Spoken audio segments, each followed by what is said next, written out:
Hello, friends. Welcome to Creative Medicine. In this lecture, we will learn about Innate immunity active against the viral cells are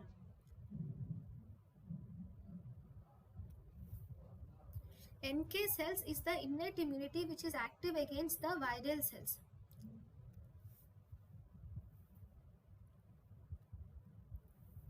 Thank you.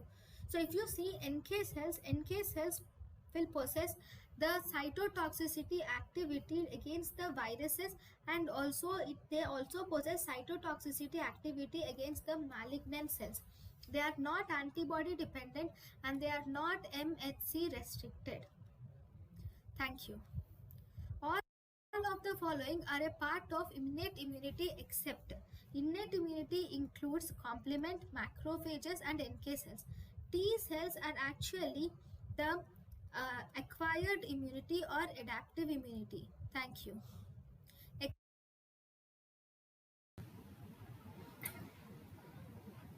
thank you and thank you for watching.